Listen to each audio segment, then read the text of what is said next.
So speaking of reducing it down to the ridiculous, this is all about fear. So last week we talked about self-image, and as we start to change our self-image, um, we start to step out and we start to do things that we've never done before. And before we do the things, we actually get the ideas to do the things. And what stops us and stops most people from moving forward is the fear. And it's a fear that, maybe might have been created in their mind, but it feels so real. And it's an understanding of that fear. And we break it down to the ridiculous here in the terror barrier that helps people to move forward. So once you understand what it is, it's like once you look the monster in the eye, instead of letting it thrash around in the closet or whatever it may be doing for a person, uh, you realize that it's not the thing that you thought it to be. And the real truth behind all of it is that it's only on the other side of that fear that your goal will be accomplished. Because the fear is really a representation of the programming that we have inside that we've not done that before. So the fear is just the unknown. And we're feeling this unknown in with old programming. And that old programming doesn't know how to go forward into the place you've never been before. So all it does is say, stop, stop, stop. Let me give you a bunch of reasons why to stop or how to stop and legitimate reasons why you shouldn't go forward. And it manifests. This is the same thing too. It's the same thinking process that causes anxiety, uh, doubt, which leads to the worry. It's the same process. If you can have a conversation with somebody and say, well, what thoughts are you getting involved with? Because anxiety is nothing but getting involved in thoughts emotionally that are not in harmony with something that you want.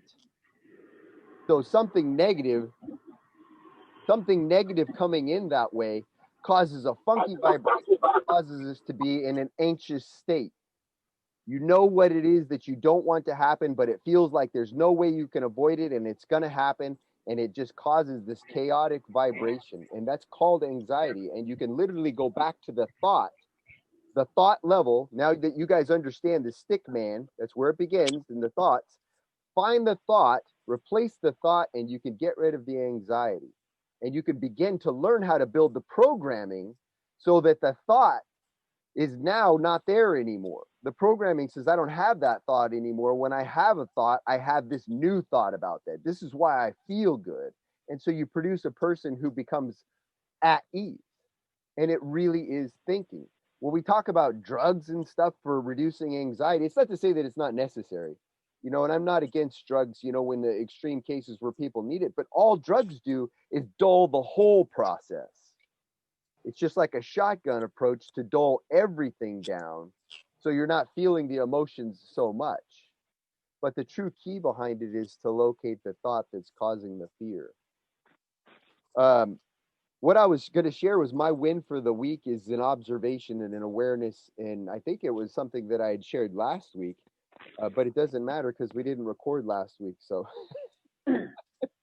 uh, this one is being recorded, by the way, just to double check. It should be being recorded as we speak.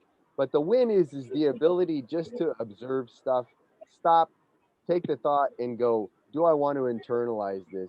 And there's a lot of stuff going on in the world right now with COVID and business and people just begging to get on the fear train, begging to get on the negative train, and the understanding that you can't bring anything to you except for the vibration that you're in. Again, two things going on there. One is you're sending out this vibration like a magnet. We can't see that force in between the magnet, but it's there and it causes the magnet to either slam together or push apart. So you're sending that out there into the world. But the other thing is that when you allow that thought to come in, is that you're conditioning yourself to receive nothing but negative stuff, nothing but stuff that you don't want. And that was just a big win for me this week, is to just be indifferent is the first thing. Somebody says, well, we're going to purple and we're all shut down and we're going to be locked down. You could get so upset about that, or you could just say something as simple as, well, that's interesting. And then, do I want to get involved in that thought? No, I don't. I want to keep growing my businesses. I want to keep sharing this information with people. I believe this information is the key. If more people had understanding of what this information is, was, and how to use it, how to think, act, and operate this way, we wouldn't be in the mess that we're in right now. People wouldn't be going straight toward fear. Anyway, that was my win for the week. So, Tara Yay. Berry, go ahead. I said, yay. Yeah, right? That's what it's all about. Learning how to control our mind. The Terror Bearer, we're IDing and avoiding the fear that will sabotage your success. Once you start to change those thoughts about yourself and get involved in that emotional state, you're going to start to step out to do things that you've never done before, and it causes fear. So at this point, we got to figure out what that fear is so that we can push past it, because the life you want, the goal you want, everything you want is on the other side of that fear. Little recap here from last week. Self-image is what we were talking about. That's why it leads into this so well. Once you start to change your self-image, that's how you view yourself and how you think and act and operate. You start acting in a way that's different, and that's why the next thing that we discuss is fear, scaring the heck out of yourself. Remember that Maxwell Maltz said, within you now is the power to do things you never dreamed possible. You have no idea, one, what you're capable of, and I know that to be a fact because nobody can answer that question, but you have no idea what waits on the other side of whatever might be scaring the heck out of you right now. This power becomes available to you just as soon as you change your beliefs. And we've got to kind of start to get in here and change our beliefs about the fear that we're feeling when we go to do the thing that we know we need to be doing. So at the center of it all, with the self-image recap, is an internal image that steers us toward the results we get in life. We can never outperform that internal image, no matter what. That's only a willpower thing, as we talked about. You hold your will and you try and you try and you try and you try. But if you don't change what you believe about yourself and what you believe yourself to be capable of, what you believe yourself to deserve, then it's always going to be a struggle that will ultimately be won by your programming. That's the key. It's going to be won by your programming, so you can't beat that internal image. So what do we do here in the coaching? We work to change that image. So yes, by willpower alone, we can achieve temporary changes, but they will not remain so long as the image we hold, which is a belief about yourself, stays the same. Remember that our image is like a thermostat, and it will determine our results so precisely that we can start over completely and reproduce the exact same results down to very minute details. If we plucked you out of wherever you are in this world and we stuck you on the other side of the earth, you would remanifest your life completely, down to the same friends, down to the same pay, down to the same job. You would have the same problems. That's how strong this self-image programming really, really is. And the yin and the yang of it is that once you understand how to change it, you can't stop being the new you. That's the cool part, that it's such a strong programming that now what would keep a person stuck is what causes their life that they really wanted to happen naturally. It happens automatically. It's a sure thing. Excuse me. So it makes sense what Franklin Roosevelt said, and we've heard that recording. He says, the only thing we have to fear is fear itself, because the fear will stop you from moving forward. The fear will create images of what you don't want. And we have learned enough up to this point to understand that you're always, you're always manifesting something. Whether you believe in that or not, it doesn't matter. You're always manifesting something in your life.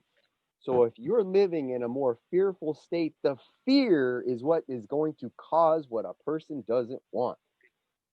The only thing we have to fear is fear itself. And that sounds pretty appropriate for these times of COVID. By the way, that's just allergies when I'm sneezing. Eleanor Roosevelt said, you gain strength, courage, and confidence by every experience in which you really stop to look fear in the face. You're able to say to yourself, I have lived through this horror. I can take the next thing that comes along. You must do the thing you think you cannot do. That's pretty extreme right there. But the experience of it, that's always the key. You're gaining experience every time you step through fear. And from that experience and understanding how to digest it, you're getting better. You're growing into the person that you want to do. Remember lesson one, we said goals aren't for getting things. Goals are for becoming something. It's not go make $1 million to have the $1 million. Yeah, the $1 million would be cool. But make the $1 million, earn the $1 million because of the person that you become. Start the business that you want because of the person that you become. Donald Trump is a really extreme character. We say that. And I was just telling my wife the other day, I said, you could strip Donald Trump of everything. I mean, including his clothes and throw homeless clothes on him and restructure his face, change his voice, take his identity away, and tell a story that, he disappeared off of the face of the earth. And it doesn't matter because him, wherever you have him, maybe not in his body or in a different looking body where nobody even recognizes who he is, will recreate a multi-million-dollar empire because that lives inside of him. It's about what we become. It's about the growth that we experience. That's the goals that we're setting. And that's why we don't set small goals because there's no growth associated with them. That's what we call going sideways. You're just going to get more of something that you already know how to get. And those things aren't bringing you the happiness and joy that you really want in this life. So it's all about setting the big goal, and the big goal causes some terror barrier. Stickman review. Remember, it's conscious mind, subconscious mind, and body, and it always flows from the top down. The power comes, it enters in here. Whatever you want to call that power, spirit, God, your energy. We've worked really hard to, define that, what we call the unknown, but it is your life force. And it flows down into the top, and that's your conscious mind. And what lives at the conscious mind? Well, that's our senses. Our receiving, our antennae, see, hear, smell, taste, and touch. That tells us what's going on in our world. And it also tells us, maybe a little bit about what happens in the past. But the thing that we haven't been taught is that the senses have no bearing over what can happen for you in the future. Remember, we always say that we don't know what we're capable of. We're truly capable of anything. And so also at your conscious mind is your higher faculties: perception, will, imagination, memory, reason, intuition. And a cool part about our conscious mind, by the way, that's where you and I are at. That's where we live. That's where we live and speak from. We're not coming from the subconscious mind. That's programming. But you and I communicate from the conscious mind. And one of the things that we have there is reason. We have the ability to think, and we have the ability to decide, accept or reject what idea. And the really cool part about the conscious mind is that it can only do one thing at a time. We talked about that.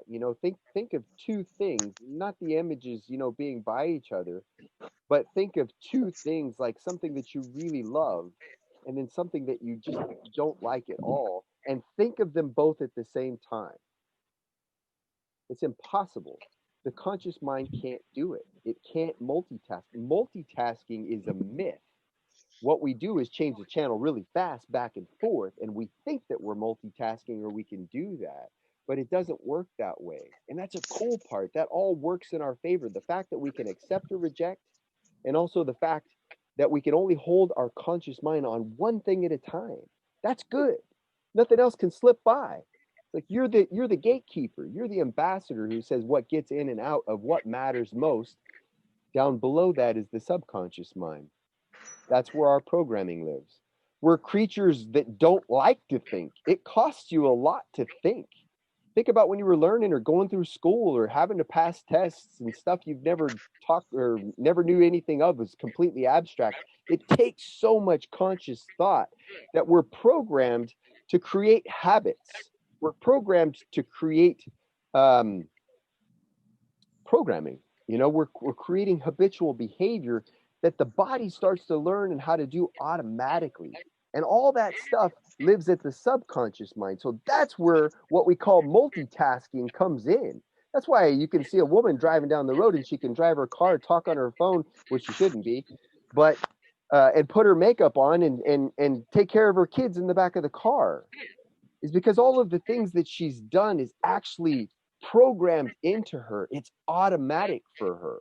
And we're always looking to do that in our conscious mind to figure out how to take something and program it down in there. And that's what we call our paradigm. Our subconscious mind is not like our conscious mind in that it can only accept, it cannot reject. It receives based on feeling. It doesn't receive based on words. I like this too, because I was having this conversation with somebody today, and I said, we have all this dialogue, and a lot of times when you're discussing the Bible, they break it down into different languages. Where did it come from? Did it come Hebrew, and then we talk about Greek. We talk about my goodness, I just lost Latin. There we go. And the breakdown of the languages. A lot of times translation gets lost and things get lost in what happens there. When you think about your creator or whatever you call that created all of this, he did not create language, did not create the language that you speak. That's what we've used to communicate with one another. And we know that there are countless languages spoke all across the world. The best that it can be described, what he said, who is it that you say, you are? And he says, I am, that's the I am. Subconscious is what we view as our connection to the infinite and everything. And that is a feeling. It receives based on feeling. It's not about words. We use words to convey feelings to ourselves, but that's what comes across into the subconscious mind. And that's why it has no ability to reject. If something scares the heck out of you, it goes immediately to your subconscious mind if you let it in. And then that causes the physical reaction in the body. That causes the high heart rate, the breathing, the sweating, the whatever it is that a person exists. But that's feeling that causes that. It receives only based on feeling, and it's programmed through what we know here. The controlling of the program and what we do is constant spaced repetition. We've been doing it since we made our great debut on planet Earth. We constantly show ourselves something. We constantly practice something. We take action on it. We see ourselves doing it and then see ourselves doing it better, and we get better at doing it. It's how you learned how to walk. It's how you learn how to talk, feed yourself. It's right at the very, very beginning. And that's how we do it. And the body, what is it? All this, physically, everything about you, it's just an instrument of the mind, and it does what the mind tells it to do. Primarily what the subconscious tells it to do. Because remember, most of the day we're acting out of habit. It's 96 to 98% of your day that you're actually doing things out of habit. So we can say even more simply that it's the subconscious that is in control of what your body does most of the time. And thus, that's why the programming's got to get in there. If it's controlling 96 to 98% of what you're doing, then you've got to, get what it is that you want programmed in there so that you're doing the thing that you need to be doing 96 to 98% of the day, not 2 to 4% consciously, the little bit. So what's the fear then? That's what it's going to come down to. What is this terror barrier that we're talking about? Well, terror barrier only comes from one thing, and it's a word that's got a lot of negativity associated with it. And in coaching, we don't associate negativity with ignorance. It simply means you don't know, and we're all ignorant about something. I don't know much about, like I said, ballet dancing. I always use that one. I really don't know much about it. I see it this time of year. You see the Nutcracker or something like that, and I'm not versed in it, so I'm ignorant in it. But that's not a bad thing. It just means I don't know. I'm also ignorant when it comes to brain surgery, and I don't plan on learning anything about it. I don't feel like I'm being led that way. But that's the key. And one thing that we should never be ignorant about is how our minds work, breaking it down to the really simple so that we can begin to get what we want from life. So We call this the backward thing results into thinking.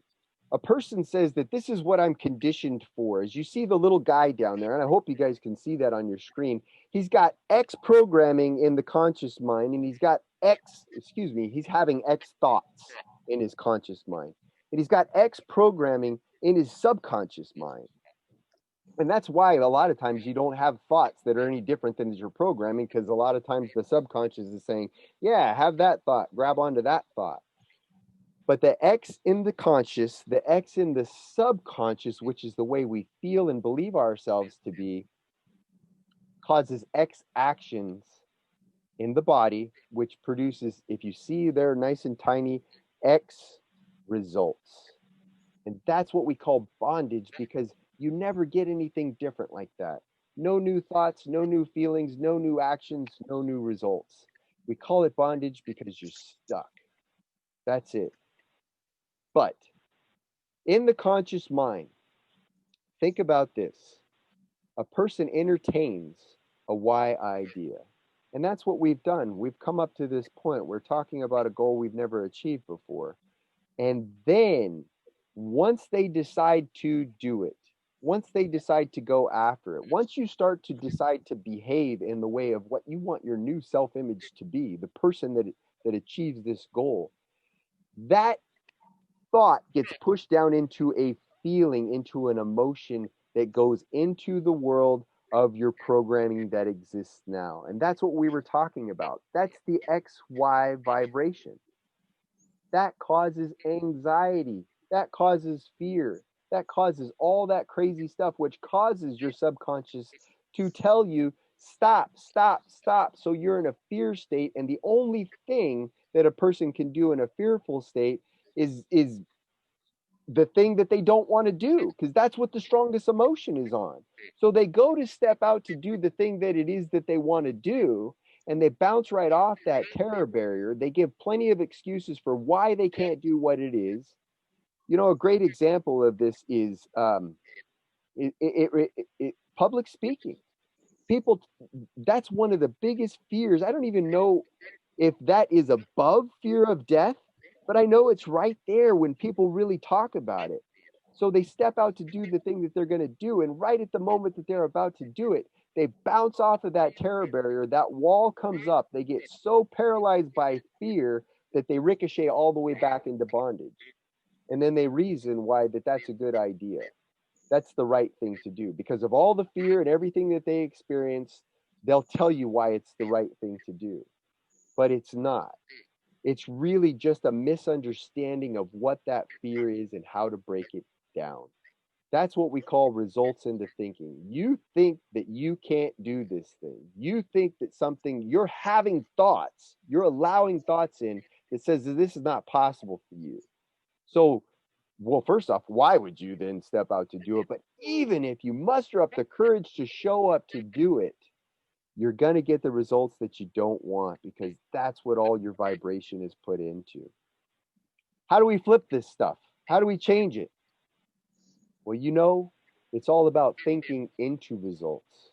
It's about being able to create the thinking that puts you into a feeling that allows you to move forward in a more, how do you put it, in a more faithful, in a more controlled, in a more comfortable. It's not going to be completely comfortable in the beginning. That's the truth.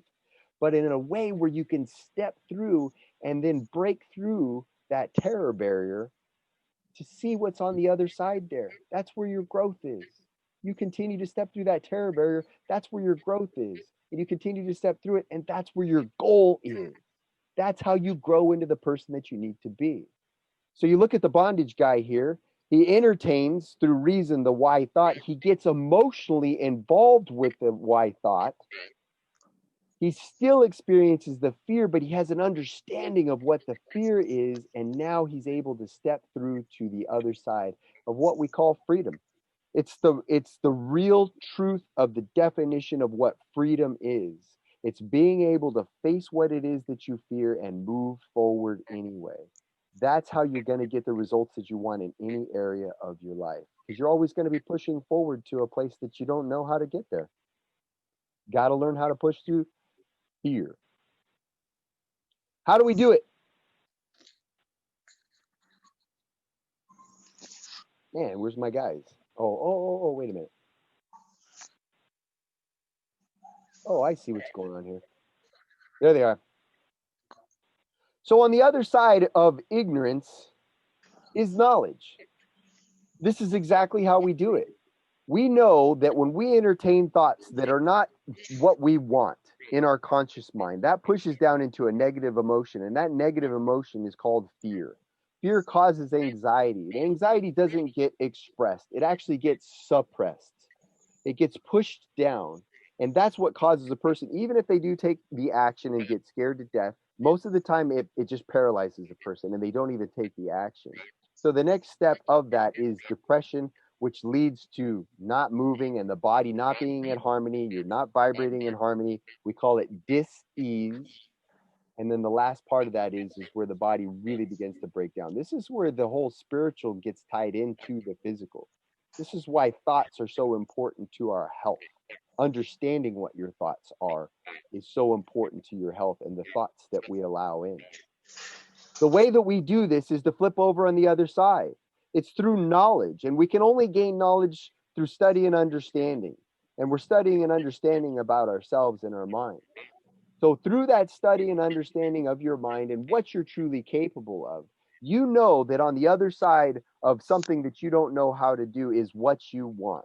And you know that the fear only represents the unknown for you. And you know that pushing through this, you know that when a person does this, that this is what causes the growth. This is the way all things are done. Can you imagine again the Wright brothers and how many people told them how dumb they were and how wrong it was when they were about to step out to do the thing that they wanted to do, which was fly? Well, they faced that over and over and over again, but it was only by getting involved in the belief that this is possible and the good things that are going to come from doing this and the continuing moving forward that caused that feeling of faith. I don't know how this is going to happen for me, but I know if I'm able to push through this and keep moving forward, it's going to happen for me. That's it. That's a fact. And that's why we work with these laws so matter of factly. Move forward into faith causes a feeling in the body of well-being. And a well-being is not suppressed. It's actually pushed into acceleration. Well-being, you don't ever meet anybody and have them go, if somebody's really, really feeling great about their life and they go, how you doing? And they go, I'm really great. They don't. They say, man, I'm doing great. Like life couldn't be better. I'm having a blast. And it's expressed. It's outwardly shown into the world. That creates a state known as at ease. And that's a creative state. That's the state that we want to remain in all the time. And one thing I want to bring to light about this is that even though you're on the knowledge side, and I said this already, you're still going to experience fear of unknown. It's always that way. My mentor he coaches us. He says, it doesn't matter what goal I set, that I still feel that. But what he's programmed into himself is that that is a good thing because he's going towards something he knows. If it weren't for the fear, he wouldn't be going towards something that he didn't know how to do. So it represents growth. So he actually just flips that fear and turns it into excitement and says, oh, yeah, the greater the fear, the more that he has to gain from it. So he learns to harness it in a different direction and use it to really push him forward. I'm about to learn something really big right now because this has got me really kind of nervous. This has got me really jazzed up. That's a cool way to reharness it and repackage it. So ignorance versus understanding. Well, what is ignorance? We already talked about that. Ignorance just simply is not knowing. The question is what are we really, really at the base of this ignorant about? And there's two things that we're ignorant about. We're ignorant about ourselves, and we're ignorant about the absolute laws that govern our being, that govern what goes on in our world, that causes us to actually receive what we receive in our physical world. And that's all. And that's what the study is based about. That's what all this stuff is based about that I share. It's always based on learning more about how those laws are and understanding that they're the same everywhere for everyone. Like cause and effect, pushing on something and having it push back on you is not different on the other side of the world. We would all agree about that. That's the truth. That's just an absolute law. Well, it's the same with these laws that we work with here to achieve what you want. So being ignorant about those laws, we can't apply them. And then the ignorance about ourselves is, what we're truly capable of. How do we acquire knowledge, and how do we acquire knowledge about ourselves and those laws? Well, there's only one way, and it's through study. And I hear it said over and over again that that's the one thing that people don't want to do, but I don't agree with that all the time, because I like to study. Obviously, is because of, you see the way that I share this stuff is I love to study about it and I love to share it. But for a lot of people, they don't want to do it, and maybe it's an uncomfortable thing. But when you study, when you gain that understanding, you're overcoming that ignorance about you and what you're truly capable of and how it operates in the world for you to get what you want. So it's an absolute necessity, and a continued education for your program is a necessity too. That's what this is about. That's why coaching is such a big thing. if you if you study the successful people of the world, they're always looking for more coaching, and they always invest in themselves. That's just a normal part of their paradigm because they know that that causes the growth that they need. They're always looking for new ways to get new knowledge in to do how it is that whatever it is that they're wanting to do. And what does that knowledge ultimately, when you study enough and have a good enough understanding about yourself and the laws, create? Well, it creates that state of faith. Going out to do the thing that you want to do is never going to happen by being mapped out all the way from point A to the thing that you really want to do. Let me be clear about that. The thing that you really want to do. It's not going to be mapped out all the way from point A to your goal achieved point B. It's not. Actually, what it's always going to be is it's always not going to be mapped out. And you have to fill in the gap with something. And that's through faith. And that's what knowledge and understanding through study helps to continue to grow and grow and grow in you. So know thyself. All science and theology can only come to one conclusion. And I'm going to say this and I'm going to say it again and again and again. We only have 2 points of reference. That's science and theology in terms of what humans are capable of. And they really cannot come to any other conclusion that you are infinite, and thus you are infinitely capable. You're capable of anything. Now that's rule number 1. Always go there. What's holding me back from doing what I want to do is only programming, and that programming is susceptible of change. But never take it in an internal way and say, I can't do this.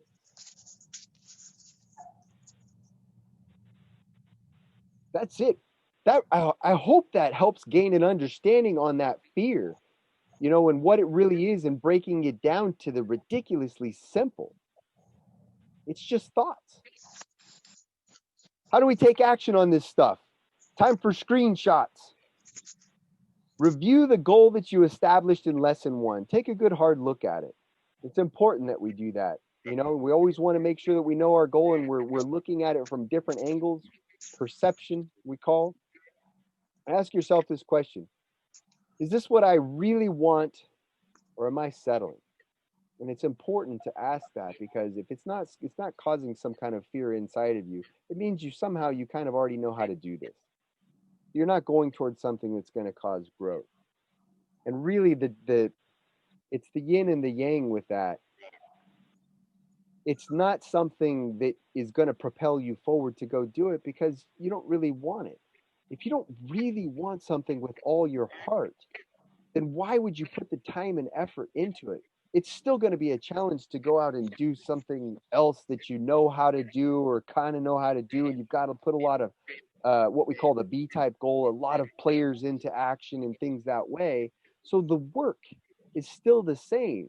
Remember what Napoleon Hill said. He says, whether we're aiming for abundance or accepting a life of misery or poverty, the energy is the same. We all expend the same energy.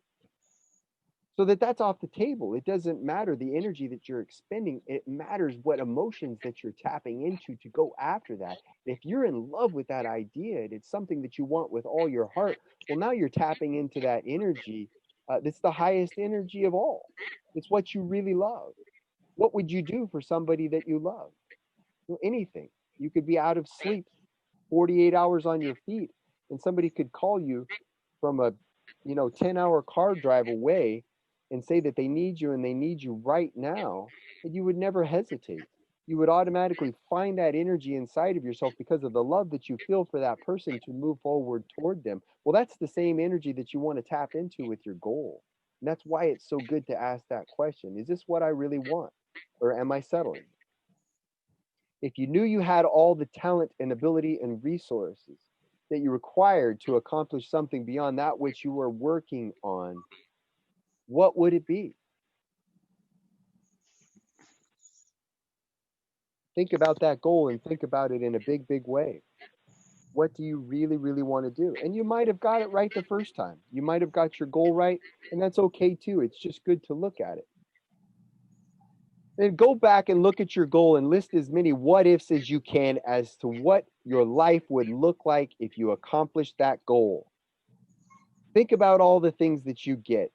Think about the relationships that you have. Think about the physical things that you get in the world, whether it be you want cars, boats, houses, vacation houses, a particular type of income, um, time off. Man, like some people only work half a year. Whatever is most important to you, what is it? If you accomplish this goal, what do you get that means so much for you? And now you become emotionally involved in that goal. We do that, remember, by saying this. It's not, am I going to do this? It's, I am doing this. No matter what. You're either going to see me waving from the top or you're going to see my dead body on the side. I'm going to dedicate my life to this and I'm going to do it. And that's where the emotional involvement sets in. Another cool perception way to look at this is when you list out everything that could happen for you, is to now step outside of yourself and imagine that a friend of yours that you care a lot about just told you all these things that could happen for them if they accomplish this goal. How would you recommend to that friend that what would you recommend for them to move forward? What I didn't say that right. Let me say it right. How would you recommend for them to move forward? Still not saying it right. How would you tell them to move forward? What kind of emphasis would you put behind that when you were telling that friend, you've got to do this, you've got to make this happen for yourself? So step on the other side of the table and really start to make that recommendation and just disregard for a little bit that you're talking to yourself. Now that you become emotionally involved with that, list your fears and your doubts and your worries, because that's what happens. The moment you get emotionally involved with it, that old programming shows up. And it's okay. Remember, we look at all that stuff, we look at that as feedback. It's not what we are. It's just thoughts that we're having, which is causing emotions and actions, but it's not who we are. We're that infinite thing that God created. So you look at it indifferently and just list them out. Get them out on paper. Get the monsters out of the closet where you can take a good look at them. And look at and write down those fears. Are they based on absolute truths? And then answer this question for yourself. What are you going to do about them? Now, we just went back and I showed you this. By the way, in coaching, this is the top 2 lessons that I teach. This along with the knowing doing gap. And ask yourself, what are you going to do about them? And you know what to do about them. You know that it's just thoughts that's causing this to happen for you. So what are you going to do to cause these fears to be overcome? What thoughts are you going to get involved with about yourself? What thoughts do your new self-image that we talked about last week think? And can you have those thoughts? What are you going to do about them?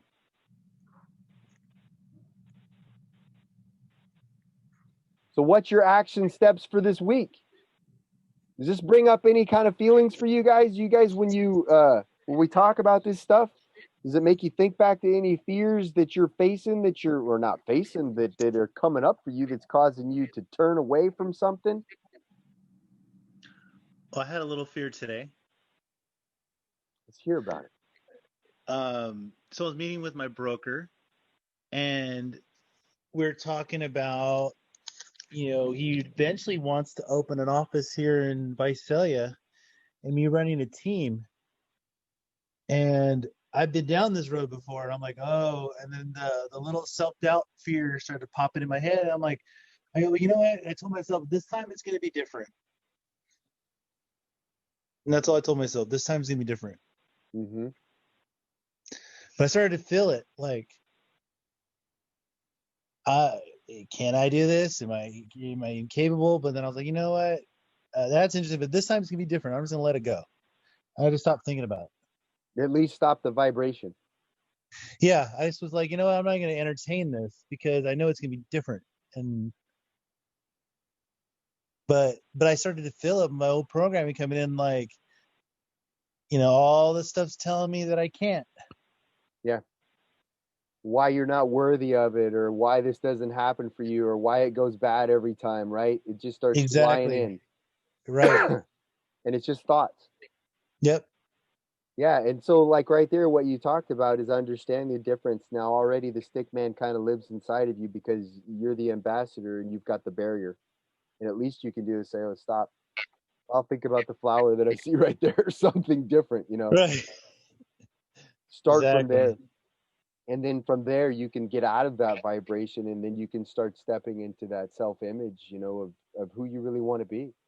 You and I talked about that pretty well when we talked about just be that person right now when you're walking down the street. Remember, you and I had that conversation? Yeah. There's a lot of things that as your new self and the person that you're stepping into, you're going to do the same. You're still going to get in a car and drive it. You're still going to walk down the street or whatever, walk. And in those moments, you can really just become that person because you're taking the same action as you could, and you could just totally turn your imagination into a different place of building. And I understand that more now. That when you told me that be that person, I'm like, what? Huh? Be what person? But now I completely understand what you mean by that. Yeah. It's having that faith. You start, in the book, it's having the burning desire, and then the next step is having the faith. Mm-hmm.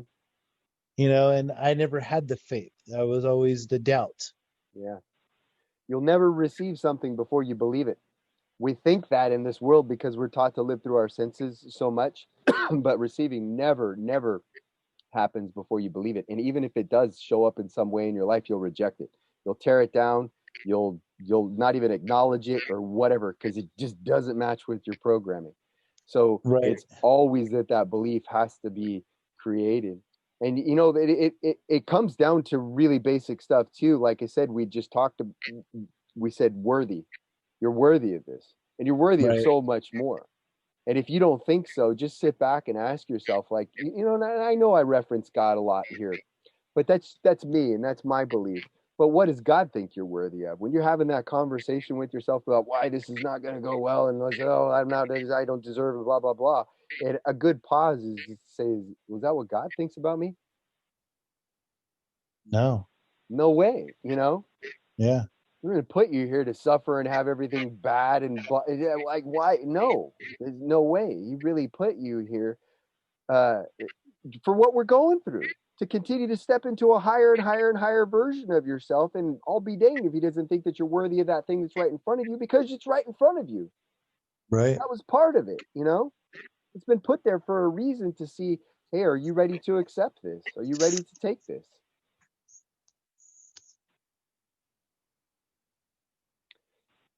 Anybody else? Any other stuff come up, or anything that pops up on your mind in terms of you feel the thing that's holding you back that you want to cut loose with here on M3? Remember, culture's family here. It's just easy and light and fun. At least I think so. All right, we'll move forward here. So here it is. Abraham Maslow. He said, you'll either step forward into growth or you'll step back into safety. another phrase for safety, if you've learned, and you saw the stick man now, is bondage. Bondage. Bondage, man. That's where we're stuck. And there was a wise something that I heard a while back. It's been quite a long while back, and it said, you can't escape from a prison that you don't know you're in. That's what thinking into results shows you, you know. I'm stuck in struggle. Why does the same thing keep showing up for me in my life? Why can I not produce the results that I want? You know, that's bondage. That's safety. But we've been taught that safety is where you need to be, and that's not true. We need to be out there. We're natural born risk takers. You didn't learn how to walk by playing it safe, man. You banged your head off of everything, and you just went again and again and again, and the risks were high, man. I mean, you just went for it. That's who we naturally are. That's what our natural state of being is. It's not till later that we learn that, hey, man, don't take risks. Not true. Henry David Thoreau said, if one advances confidently in the direction of his dreams and endeavors to live the life which he has imagined, he will meet with success unexpected in common hours. So all you've got to do is endeavor. We talked about this. We shared the article. Persist. Continue to move forward. I don't care if it's the smallest step that you can take today. Take a step forward. Do something. And if you continue to endeavor, you will meet with the success that you want. It's a fact. And that is the end of the terror barrier. Something that's, again, it's the top two lessons that I share in coaching. And you're going to face the terror barrier in so many different instances, but you'll see as you continue to grow and watch this lesson. I'm going to put this recording, on and watch it over and over again, because you're going to see it show up in all kinds of areas of your life. And now you're going to have an understanding of what that is, what that fear really, really is in terms of your stick man, who you are. So next week, we're taking a step further into something that we call praxis and the power of praxis and how to integrate your new belief to create the behavior that gets you what you want now.